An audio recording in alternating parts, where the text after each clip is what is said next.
Хүндээ энэ удаа минь хүргье. За ингээд 8 дугаар ангийн 2025 оны химийн гүйц сэтгэлийн үнэлгээний тайлбарыг хүргье.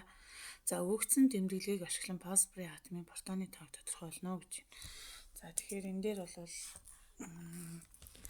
яаж хийх ёстой байсан бэ гэхээр эхний ээлжинд бол фосфорын тэр доор нь байгаа тэмдэглэгээ Z хэсгээр тэмдэглэсэн тэмдэглэгээ бол фосфорын бол үлэх системд дэс дугаар энэ доор бол тавигдаж байна.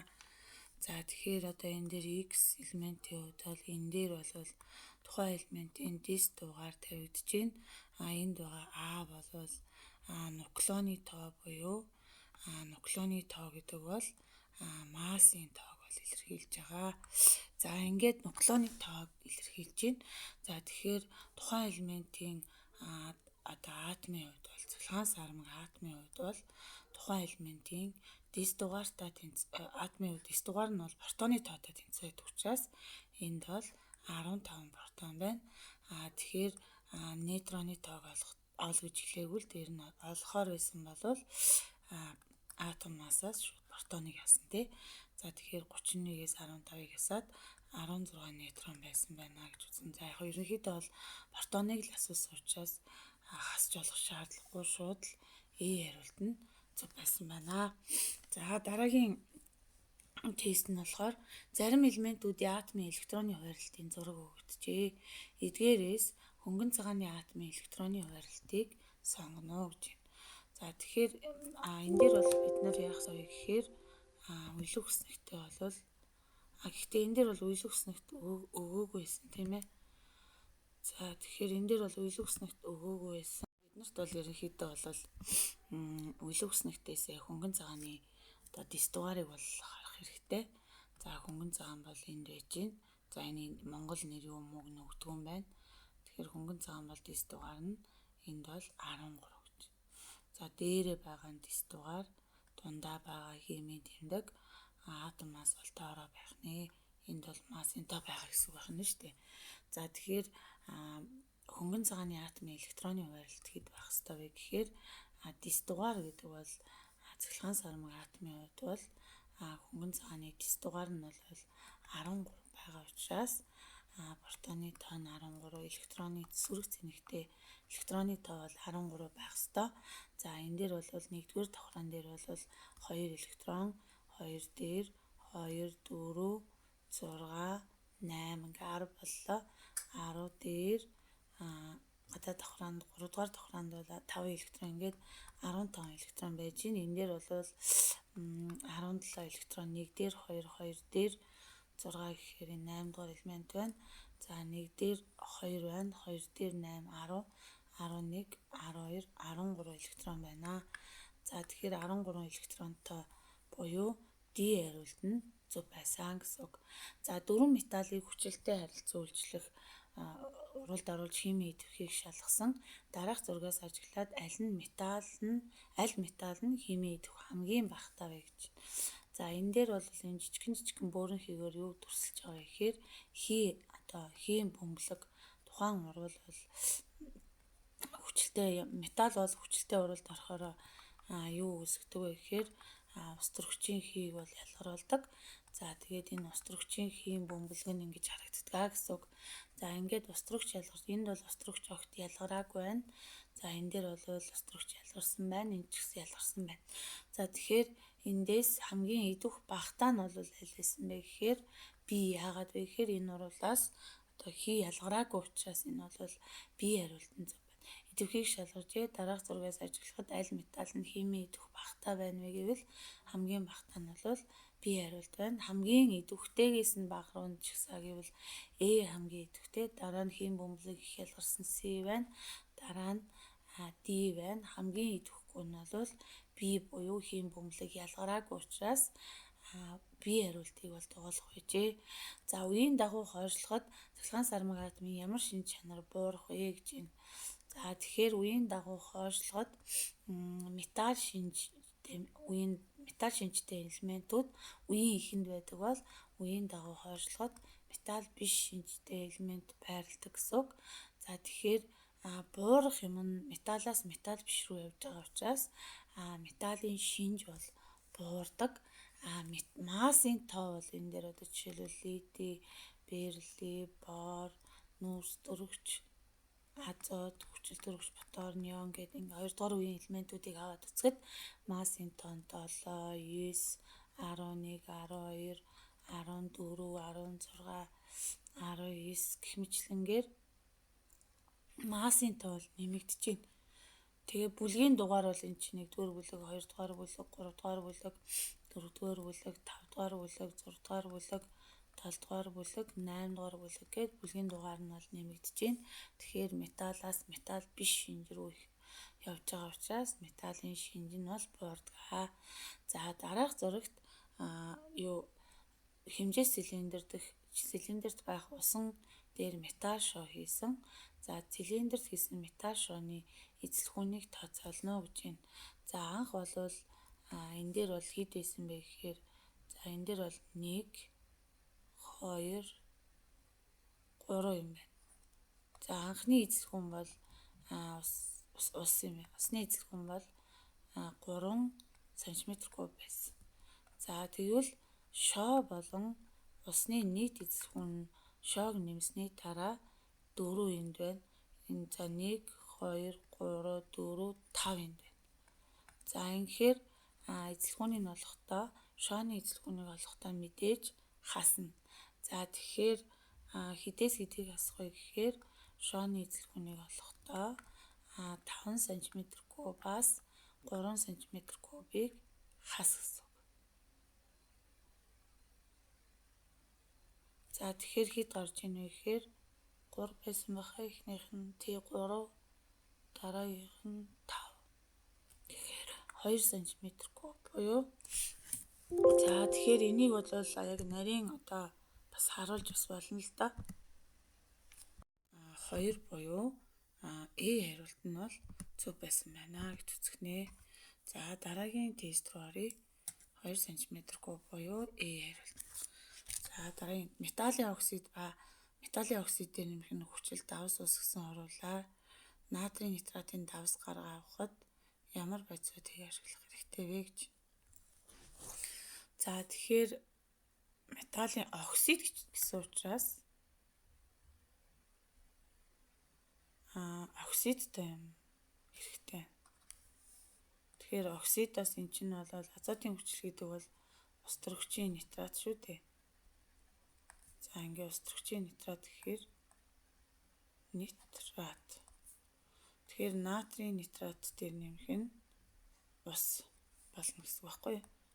Устөрөгч O2 нийл хүчил төрөгч оксид 2 нийлээд ус болно гэсэн үг. Тэгэхээр энэ дээр бол юу үсэх вэ гэвэл натрийн нитрат дээр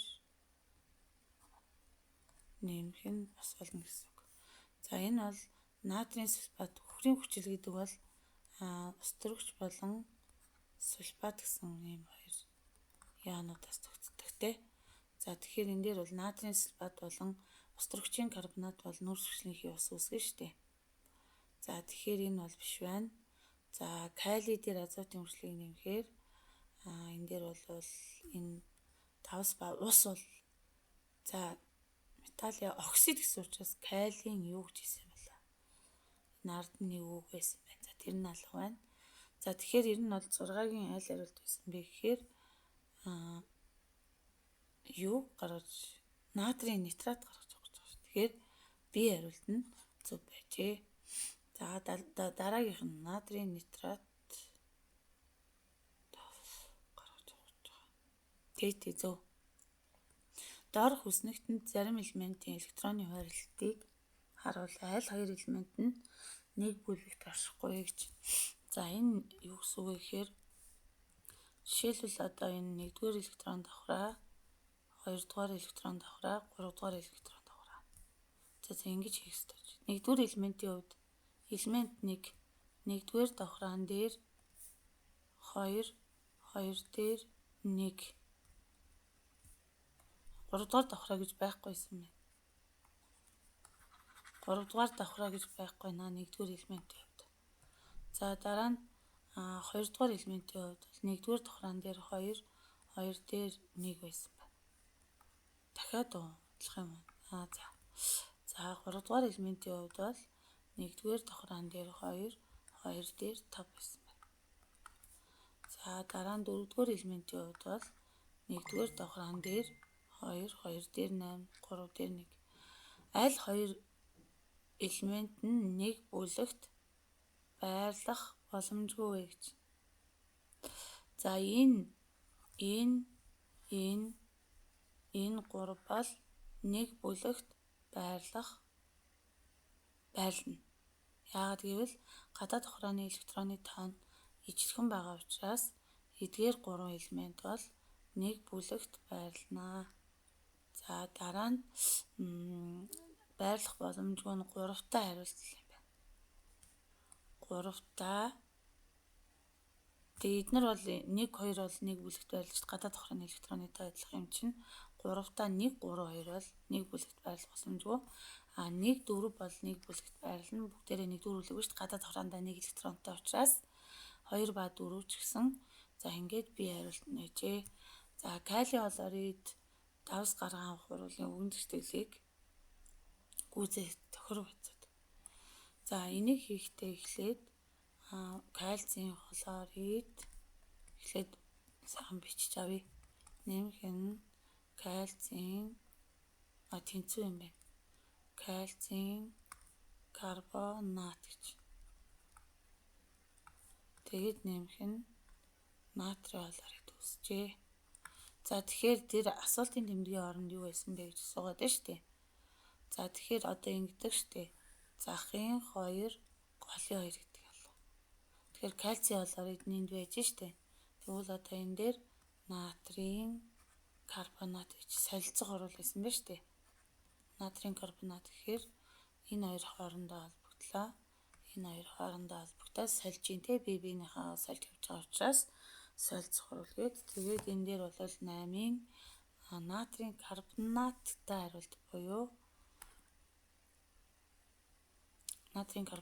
хариулт буюу B хариулт нь зөв байжээ. За дараагийнх нь кальцийн карбонатыг давсны хүчилтэй харилцан үйлчлэл болон ялгарч байгаа хийн эзэлгүүний хэмжээ авч үр дүнг тооцжээ. Туршилт явуулсан багшны зургийг сонгоно гэж. За тэгэхээр энэ дээр бол юун дээр юу нэмсэн бэ гэхээр кальцийн карбонат дээр давсны хүчил. За үгээр хүчинтэй дандаа үгэнд гიშтгэл. За кальцийн карбонат дээр нэмэх нь давсны хүчил. За давсны хүчил гэдэг бол ус төрөгчийн хлорид гэдэг ионуудаас тогтдог. За ус төрөгчийн хлорид. За тэгэхээр эндээс юу үүсэх вэ гэвэл кальцийн хлорид дээр нэмэх нь ус төрөгчийн карбонат буюу кальцийн хлорид. За нэмэх нь ус төрөгчийн карбонат гэдэг бол нүүрс хүчлийн хий ба усыг үүсгэдэг байх нэ. За тэгэхээр нүүрс хүчлийн хийг бол мэдээж хийн тариур бол ашигладаг гэд ингээд хэсэг бол B хариулт нь байжээ. Химийн урвалын урдад нөлөөлөх хүчин зүйлийг тодорхойлно гэхээр химийн урвалын урдад бол хамгийн гол нөлөөлдөг хүчин зүйл бол химийн урвалын хурд.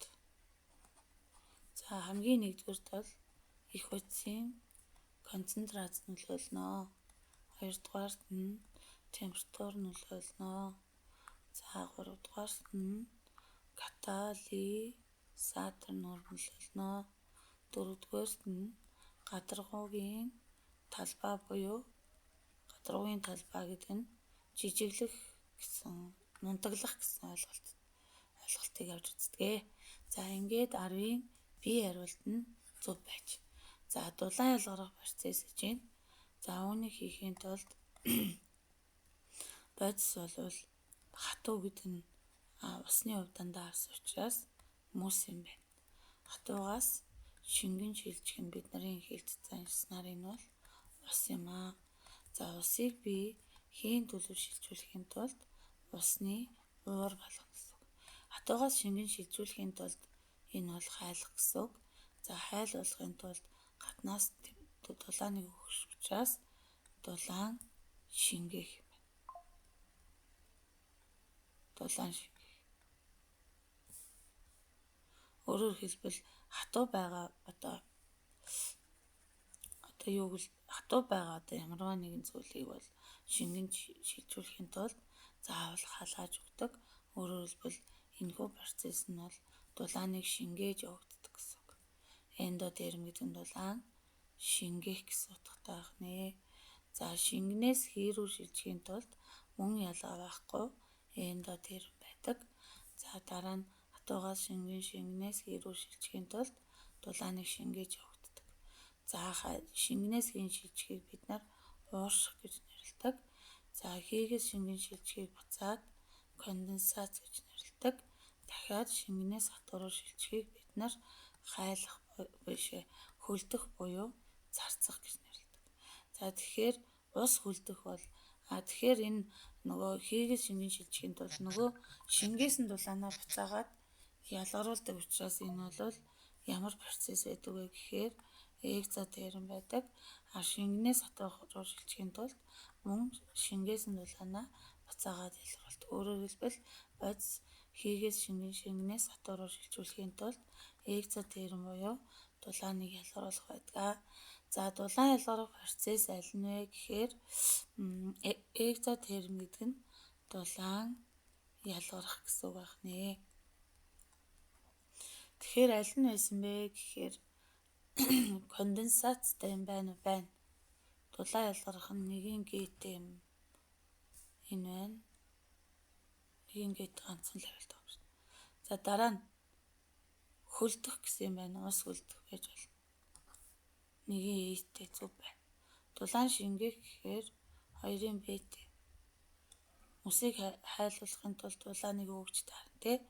Ус бослох 2-ын б 2-ын бэт ингээд 11-ийн б хариултан зүв байжээ. За сурагч урлагийн хурдад нөлөөлөгч нэгэн хүчин зүйлийг жижиг хэсгийн онолоор тайлбарлаж зурагт үзүүлжээ. Урлагийн хурдад нөлөөлөгч ямар хүчин зүйлийг үзүүлсэн байна вэ гэвэл за энэ дээр бол яасан бэ гэхээр энд бол их утсын хэмжээг одоо нэмсэн байна тий. За энд бол их утас бүтээгдэхүүн бас үүсгэсэн байна. Энд бол цөөн тоотой их утас байлаа гэж утгад энд бол маш хэмжээтэй харцангуй их хэмжээтэй их утас байсан байна. Тэгэхээр их утсын хэмжээ их багын хэмжээ бол ерөөсөө их утсын их багын хэмжээ бол концентрац юм аа. Концентрац гэдэг нь нэгж талбайд оногдох жижиг хэсгийн тоог хэлж байгаа тий. За тэгэхээр энэ дээр бол 12-ийн C хариулт нь зөв байжээ. За аль элемент нь устдаа дүл үүсгэн хамгийн эрчимтэй оролт ордог вэ гэхээр мэдээж хамгийн идэвхтэй. Хамгийн идэвхтэй нь яах вэ гэвэл хамгийн одоо эрчимтэй оролт ордог. Тийм учраас энэ устдаа бол оролт орохгүй шүү дээ. За тэгэхээр идэвхтэй нь бол энэ A хариулт. За явагдах боломжтой урвалыг заана уу гэж. За тэгэхээр энд байгаа эхлээд энэ хоёр металлын идэвхийг нэг харах даалгавар байна. За зис магний хоёрын зис бол энд байна. Магний бол энд байна. Зис нь бол идэх баг ийшлэгдсэн маа идэх нь буурна гэж юм те. За тэгэхээр зис бол идэх багтай юм байна. Идэх багтаа дангаараа байвал яадаг вэ гэхээр урвал явагдахгүй. Энэ урвал бол явагдахгүй байх нэ. За дараа нь идэвхийг харьцуулъя. Натрий болон мөнгө хоёроо металлын идэвхийг харна. За мөн хамгийн идэх багтаа юм байна. За тэгээд идэх энэ дээр бага байгаа учраас идэх багтаа дангаараа байвал мөн урвал энэ урвал бас явагдахгүй байна. За кальци хлорид дээр нэмэх нь натрий гэдэг урвал байна те. За тэгэхээр натрий бол кальци хоёроо харна гэсэн үг шүү дээ. За тэгэхээр натрий бол ямар нэ гэхээр идэвхтэй нэ. Тэгэхээр идэвхтэй дангаараа байвал урвал явагддаг те. За тэгэхээр C хариулт нь бол зөв байсан байна. Магний фторид дээр нэмэх нь кальци гэхээр магний чинь идэвхтэй, кальцигоос идэвхтэй идэвхтэй байгаа байхгүй. Идэвхгүй дангаар байгаа байхгүй. Кальци идэвхгүй дангаараа байгаа учраас энэ орвол явагдахгүй байх нэ. За ингээд явагдах боломжтой нь туршилтын үр дүнгийн хүснэгтийг ажиглаад 3 металлын идэвхий игнийг бүтээнэ үү гэж. За тэгэхээр натрий бол өөрийнхөө металлын давсны усмалтай бол оролт орохгүй. Төмөр бол натрийн сульфаттай орол явагдахгүй. Зис орол явагдахгүй л байвал идэвхгүй гэсэн үг. Орол явагдахгүй л байвал идэвхгүй. Энэ орол явагдаал байвал идэвхтэй. За энэ орол явагдаагүй явагдсан энэ бол дунд идэвхтэйд орох нь шүү дээ. За тэгэхээр идэвхийг нэг бүтээн үү гэхээр хамгийн идэвхтэй натрий байна. Натрий тааруулах уусаал бүгд натрий юм байна. За дараа нь бол зис одоо натрий хоёрын идэвх тэнцүү байна гэж байхгүй ш. Нэг нь явагдаад нэг нь явагдахгүй байгаа учраас энэ хариулт биш байна. За дараа нь бол төмөр гэж болж энэ орол явагдаагүй явагдсан. Дараа нь зис буюу 15 бол натрий төмөр зис буюу С хариулт нь бол зөв байсан байна. За ижил эзэлхүүнтэй ижил концентрацтай оруулын алимгийг харуулах аль тохиолдолд бол хамгийн удаа явагдах вэ гэвэл температурыг бага байлгавал температур бага байвал жижиг хэсгүүдийн хөдөлгөөн удаашрах учраас оруулын хурд бол бага байдаг. Температур их байх тусмаа оруулын хурд бол их байдаг. Ингээд 16-гийн бол удаан явагдаж байгаа нь D хариулт гэж таарчээ. За 17 доорх зурагт оруулын ордны графикаас орол явагдаж дууссан хугацааг заана гэж. За тэгэхээр орол эхлэх агшинд бол оруулын хурд мэдээж ихтэй байна.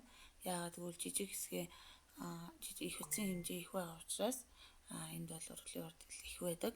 За орол явагдахын хэрээр их утсын хэмжээ буурдаг учраас оруулын хурд ингээд налуу болно гэдэг бол оруулын хурд удаашрч ийн гэсэн үг. За тэгээд дээр яасан бэ гэхээр урал явагдаж дуусна гэдэг бол энэ ялгарч байгаа ихийн эзэлхүүн бол тогтмол болоод өөрчлөгдөхгүй болох хугацааг бид нар урал явагдаж дууслаа гэж үздэг. За тэгсэн чи энэ дээр бол жоохон энэ дээр ингээд жоохон өсөлт 10-аас 12-ийн хооронд өсөлт явагдаад тэгээд 12 дээр бол яг тогтмол болжээ. Тэгэхээр энэ юу гэсэн үг вэ гэхээр урал явагдаж дууссан хугацаа нь бол яг тогтмол болоод өөрчлөгдөхгүй байсан хугацаа буюу 12 минут буюу 17-гийн B хариулт нь зөв байсан байна. За ингээд 15 дугаар тест рүү оръё. За тэнцүү масста нэг том бүхэл хэдэн ширхэг дунд зэрэг бүхэл нунтгалсан чихрийн аль нь хотоодонд амархан уусаж үйлчлэгээ үзүүлэх вэ гэсэн чинь нэг том бүхэл том чихэр хэдэн ширхэг дунд зэрэг бүхэл дараа нь нунтгалсан чихэр. За тэгэхээр хамгийн бурууг нь алах юм байна. Нунтаг чихрийн шүргэлслийн гадаргуугийн талбай ихтэй учир амархан уусаж үйлчлэгээ үзүүлнэ. Энэ зөв. Нэг том бүхэл чихрийн шүргэлслийн гадаргуугийн талбай багтаа учир удаан уусаж үйлчлэгээ үзүүлнэ. Зөв.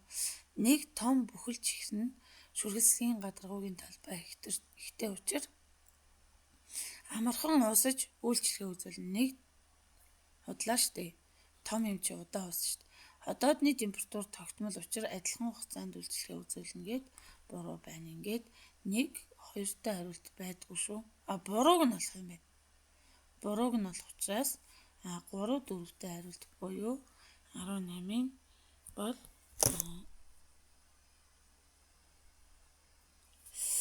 С хариулт нь зөв байсан байна. 18-ын С. За дараагийн асуулт. Эс хайрах шавар ахуйн хаягдлууд зэрэг нь усыг бохирдуулагч механик бохирдлын бохирдолд ортгоо гэд D хариулт нь бол зөв байна. Химийн бохирдол гэхээр янз бүрийн химийн бодисуудыг бактерийн гэхээр одоо янз бүрийн амьд биетээс гаралтай бохирдол, физикийн бохирдол гэхээр ингээд сурвалжчин дээр байдаг те. За Улаанбаатар хотын зарим дүүргийн төв цэг дээрх тоосон цэрийн хэмжээг харуулжээ. За Улаанбаатар хотын хэдэн дүүрэгт агаарын бохирдол хүлцэг хавламжаас хамгийн их байна гэж асуусан чинь энэ дээр бол агаар дахь тоосон цэрийн хүлцэг хавламж ийм гэж үзэх юм байна. Тэгэхээр энэ 200-аас л давчих юм бол хүлцэг хавламжаас дээшээ гарсан гэж үзнэ. Тэгэхээр 200-аас дээшээ гардаг сонгон хайрхан, хан уул, сүхбаатар дүүрэг бол ерөөсөө агаарын бохирдлын хүлцэг хавламжаас дээшээ гардаг байх нь.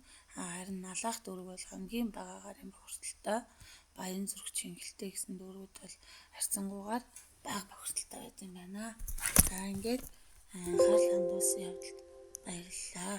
За ингээд бүгдэд нь амжилт хүсье.